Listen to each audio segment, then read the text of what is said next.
December 19, 1997. Westwood, Los Angeles. Flashbulbs detonate like fireworks across the red carpet. The air smells like perfume, hot lighting cables, and fresh paint from a theater that hasn't slept in days. Leonardo DiCaprio is 23 years old.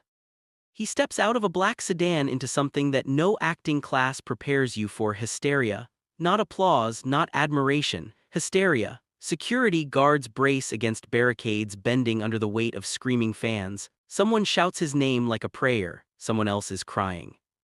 Titanic premieres that night. No one, not even James Cameron, fully understands what is about to happen. Within weeks, DiCaprio is not just famous, he is global mythology. His face is printed on locker doors in Brazil, on magazine covers in Tokyo, on bedroom walls in Berlin. He isn't just an actor anymore, he is an emotion. And Hollywood notices. Because when something becomes that big, the machine moves in. By early 1998, scripts begin arriving in waves. Big-budget romantic dramas, sweeping adventure films. Studio executives don't say it directly, but the message is clear: repeat it. Repeat the magic. Give us Jack Dawson again. There is one particular offer that stands above the rest. A massive commercial production, franchise potential, studio backing at the highest level. A paycheck rumored to cross the $20 million mark, an almost surreal number for someone his age at the time. Adjusted for inflation, it would echo even louder today. The logic is simple: stay visible, stay bankable, stay safe. Because in Hollywood, momentum is oxygen, and DiCaprio has more oxygen than anyone alive. But something feels off. You can almost imagine the quiet after the meetings, the contracts laid out across a polished table, agents enthusiastic, studio heads persuasive, everyone explaining how this is the smart move. Why wouldn't he take it? After all, lightning just struck once. The industry rarely gives you a second chance to harness it. Yet here's the tension no one sees on the red carpet: sudden superstardom can distort identity. Overnight, you stop being a person and become a brand, and brands are repeatable, predictable, controllable. DiCaprio had spent years building credibility before Titanic. This Boy's Life, What's Eating Gilbert Grape, The Basketball Diaries, performances full of volatility and grit. He wasn't built in a studio lab, he was carved out of difficult roles. Now the industry wanted something else from him. Stability, romance, market certainty. He could feel it. The subtle shift in how rooms responded to him, the way conversations became less about character psychology and more about box office projections. The way executives used phrases like audience expectations. It's intoxicating and dangerous. Because when the world sees you as one thing, the charming, doomed romantic hero, every new role either reinforces it or threatens it. And threatening it carries risk. There's a psychological principle at play here called identity foreclosure. When someone is rewarded early and overwhelmingly for one version of themselves, it becomes harder to explore anything outside of it. The applause becomes a cage. For a 23-year-old at the center of global obsession, the easiest path would have been obvious: give them what they want. Another epic romance, another emotional monologue, another windswept poster. Instead, DiCaprio hesitates. Not publicly, not dramatically. Quietly. He doesn't reject the offer with defiance, he simply doesn't chase it, he questions it. He wonders what happens 5 years from now if he becomes permanently associated with one archetype. Because fame doesn't just amplify success, it narrows perception. And somewhere between meetings and premieres, he begins to understand something crucial. If he says yes to this, he may never escape it. The $20 million isn't just a number, it's a direction. And once you choose a direction at that scale, the industry builds around it. Studios recalibrate marketing strategies, casting directors see you through that lens, audiences lock you into that version. The machine doesn't ask who you want to become. It asks what you just sold. So he does something almost unthinkable for a rising star in his early 20s. He steps back. No public announcement, no dramatic press release. Just distance. From overexposure, from immediate repetition, from the gravitational pull of becoming Hollywood's permanent romantic lead. And the industry feels it. Because when someone at the peak doesn't immediately capitalize, it disrupts the rhythm. Executives whisper, is he miscalculating? Is this arrogance? Is it fear? Or is it strategy? The next move will answer that question. But first he has to risk cooling off. And in Hollywood, cooling off can be fatal. The $20 million sits on the table. And he walks away. But what he chooses next will define whether that decision was brilliance or the biggest mistake of his career. Spring 1998. Los Angeles feels different when you're no longer chasing it. The premieres slow down, the interviews thin out. The frenzy that once followed him from airport terminals to hotel lobbies begins to settle into something quieter. Not gone, never gone, but less explosive. In that silence, it's deliberate. Instead of signing onto another sweeping blockbuster, Leonardo DiCaprio does something that confuses people inside the industry. He waits. Waiting in Hollywood is risky, visibility is currency, out of sight can mean out of relevance, especially after a phenomenon like Titanic. Studios expect momentum to compound, they expect the next announcement within months. But DiCaprio doesn't deliver one. Behind closed doors, conversations shift, agents push options, producers float prestige dramas that still carry commercial appeal, scripts stack up, some promising, some enormous, some safe. He reads them carefully. And he keeps asking the same question, what does this do to my trajectory? Not next year. 10 years from now. You can almost picture him in a quiet room, script pages spread out, highlighter uncapped, the noise of fame outside but not inside. Because here's what most people misunderstand about success at that scale, it's overwhelming. Sudden superstardom creates psychological compression, everything speeds up, everyone wants something, every yes feels urgent, the industry subtly communicates that slowing down is dangerous. But DiCaprio had watched something happen to other actors before him. Young breakout stars who became symbols instead of performers, faces of an era who struggled to evolve beyond the image that made them famous. Careers that plateaued not because of lack of talent but because of over-association. He didn't want to become frozen in time. And there's another layer. Post-Titanic, he is financially secure in a way most actors never are. That security gives him something rare, leverage. For the first time, he doesn't have to say yes. So instead of chasing scale, he begins recalibrating around substance. The industry feels the shift when he signs onto The Man in the Iron Mask. It's not another romantic epic. It's ensemble-driven, less sentimental, a transitional move, then comes something even more telling.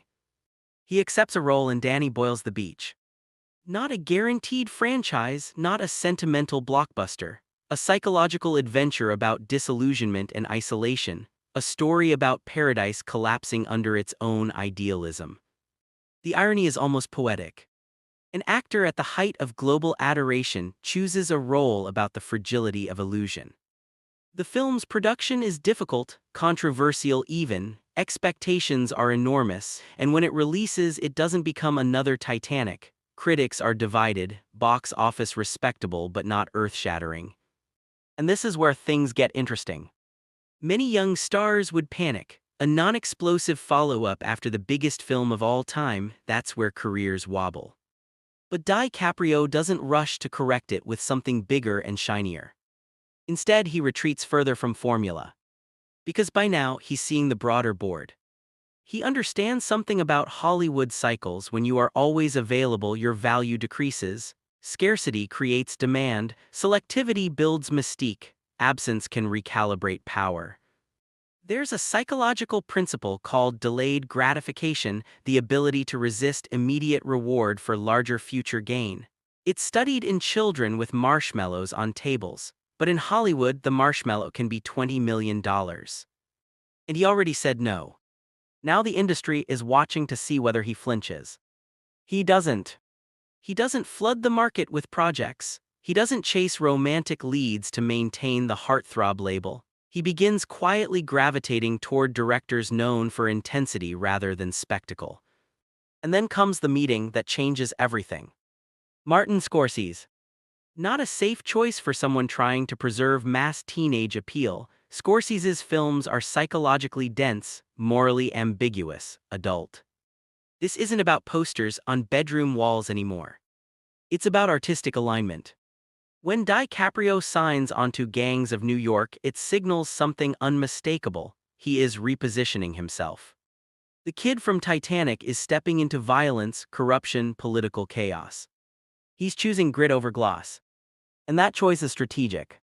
Because once you collaborate with a director like Scorsese, the industry recalibrates how it sees you. Casting directors don't picture you the same way. Awards committees take you seriously. The conversation shifts from star to actor.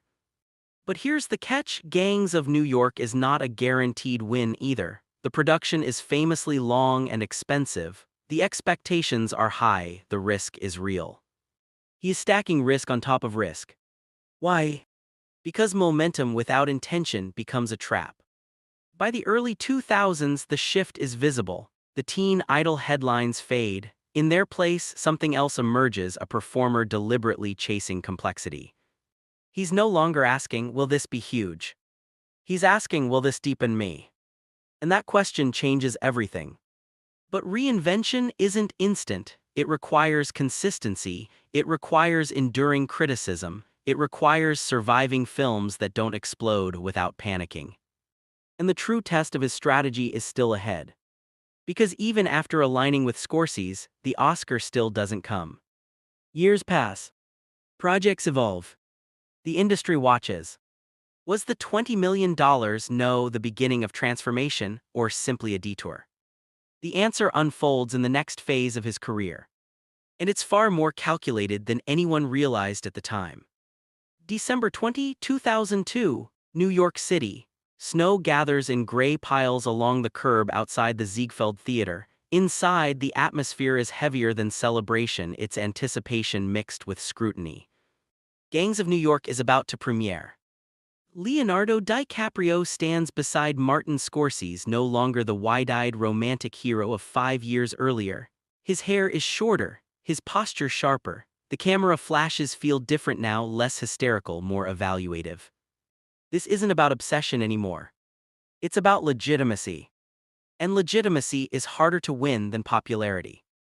The film itself is raw, violent, political. Daniel Day-Lewis dominates the screen with terrifying control. DiCaprio doesn't try to outshine him. Instead, he absorbs the intensity, learns from it, adjusts. That's the real pivot. He's no longer positioning himself as the center of spectacle. He's embedding himself inside demanding environments, and that changes how directors perceive him. You can sense the recalibration happening in real time. Studio conversations begin to shift from how do we market him to what can he handle? And that question is everything. Because in Hollywood, the actors who last aren't always the ones who burn brightest. They're the ones who endure transformation. But here's what most viewers don't see: reinvention comes with resistance. Critics are divided. Some argue he's still shedding the remnants of his heartthrob image. Others question whether he can fully disappear into darker roles. The Oscar nominations don't arrive immediately. Awards recognition hovers just out of reach. For many actors, this is where doubt creeps in. Was it worth it? He could have stayed in the lane of guaranteed commercial triumph. He could have built a string of emotionally safe blockbusters and cemented financial dominance. Instead, he's chosen something slower, more uncertain: reputation over revenue. And psychologically, that's grueling. There's a phenomenon in performance psychology known as identity rebuilding. Once you step away from a dominant image, you enter a transitional phase where you are neither who you were nor fully who you're becoming. It's unstable territory. That's where DiCaprio lives for several years. Then comes The Aviator in 2004. Howard Hughes is not a charming fantasy. He's obsessive, brilliant, fractured. The role demands vulnerability without glamour. It demands control while portraying someone losing it. This isn't a box office safety play. It's a statement. And this time, the industry responds differently. Award nominations arrive. Conversations deepen. The phrase "serious actor" starts attaching to his name with less hesitation. You can almost feel the axis shift. The $20 million no is no longer a risk in hindsight. It's beginning to look like foundation. But he doesn't stop there. Instead of relaxing into prestige comfort, he keeps escalating the intensity. Blood Diamond, a South African accent, moral ambiguity, physical endurance. Then The Departed, a psychologically tormented undercover cop unraveling from the inside. Notice the pattern. Each role moves further from the romantic archetype that once defined him. Each collaboration strengthens his alignment with directors known for weight, not whimsy. And something subtle happens inside Hollywood boardrooms. When an actor repeatedly chooses challenge over safety, the industry adjusts expectations. Studios begin trusting them with riskier material, directors offer layered scripts, the power dynamic shifts. Scarcity and selectivity have done their work. He's no longer being offered roles because of hysteria, he's being offered roles because of resilience. But there's still a missing piece. Despite the acclaim, despite the nominations, despite the visible evolution, the Oscar remains elusive. Year after year, anticipation builds. Year after year, it slips away. And here, where the psychological pressure intensifies, the public narrative begins forming. Why hasn't he won yet? Awards culture can distort perception just as fame can. Suddenly, every performance is measured against a trophy. Every project becomes part of a countdown. He could have pivoted again, chosen something engineered specifically for awards sympathy. Many actors do. He doesn't. Instead, he doubles down on immersion. And that decision culminates in a performance that demands near physical extremity. Freezing temperatures, isolation, endurance. But before we get there, there's a deeper realization forming beneath the surface, one that reveals the true strategy behind that original refusal. Because the $20 million wasn't just about money. It was about ownership. And by now, DiCaprio isn't just selecting roles. He's shaping influence. January 16, 2016, Beverly Hills, the ballroom is gold-lit and electric. Leonardo DiCaprio's name is announced at the Golden Globes for The Revenant. The applause is thunderous, not just celebratory but anticipatory. It feels like something long overdue is circling its conclusion. On screen, his performance is almost wordless, brutal, enduring. He drags himself across frozen landscapes, eats raw bison liver, sleeps inside an animal carcass. It's extreme, yes, but more importantly, it's controlled. This isn't desperation for an award. It's culmination. Nearly 2 decades earlier, he walked away from a formula that would have guaranteed constant commercial dominance. Now, standing in that ballroom, he isn't being rewarded for momentum. He's being rewarded for patience. The Revenant is not just a film, it's symbolic closure, a physical manifestation of delayed gratification. The Oscar arrives weeks later and the narrative finally resolves. But here's the deeper layer most people overlook. The win wasn't the turning point. The turning point was the restraint that preceded it. After the Oscar, something unexpected happens. He slows down again. No immediate victory lap of back-to-back releases, no saturation campaign to capitalize on awards heat. Instead, he spaces projects carefully, years between performances, strategic collaborations. Why? Because by now, he understands the architecture of influence. Hollywood operates on supply and demand. When a star is omnipresent, they become normalized. When they disappear, they become anticipated. Absence builds gravity. There's a psychological effect called scarcity bias. Humans assign greater value to what is less available. DiCaprio has mastered it, not through marketing gimmicks, through selective engagement. Look at the pattern. He aligns repeatedly with directors who define eras: Scorsese, Christopher Nolan, Quentin Tarantino, Alejandro González Iñárritu. These aren't random choices, they're ecosystem decisions. By embedding himself inside auteur-driven cinema, he ensures longevity beyond trend cycles. He becomes part of cinematic history, not just box office charts.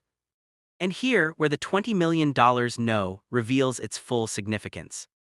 Had he accepted that early blockbuster formula, the industry might have locked him into repetition. Sequels, romantic archetypes, predictable casting, financially massive but creatively narrowing. Instead, by resisting momentum at 23, he trained Hollywood to treat him differently. He signaled that access to him would be limited. And when access is limited, negotiation power rises. Studios adjust budgets around your availability, directors wait, scripts are rewritten with you in mind, you are no longer chasing opportunity. Opportunity calibrates around you. That's the real transformation. It's not about rejecting money, it's about controlling timing. In a system that rewards constant visibility, press cycles, social media presence, streaming saturation, DiCaprio represents a counter-strategy.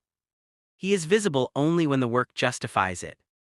No overexposure, no constant self-branding, no dilution. And that restraint does something powerful psychologically. It preserves mystique.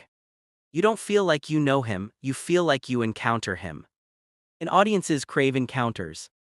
By the time Once Upon a Time in Hollywood releases, he's no longer fighting to be taken seriously. He's playing with reputation, satirizing fatting stardom, exploring vulnerability inside the very industry that once tried to freeze him in a single image. It's meta, it's confident. It's the behavior of someone who owns their arc. And ownership in Hollywood is rare. Many actors burn bright and fast. They say yes while the spotlight is hot, they accumulate credits, they remain constantly in circulation. Few choose strategic silence. Fewer still choose it at the height of global obsession. That's what makes the $20 million no so pivotal. It wasn't rebellion. It wasn't arrogance. It was foresight. The courage to resist becoming what the world most easily accepted. And in doing so, he didn't just reshape his career. He reshaped how Hollywood negotiates with him. The final realization. Sometimes power doesn't come from dominating the screen. Sometimes it comes from stepping away and letting the industry feel the space you leave behind.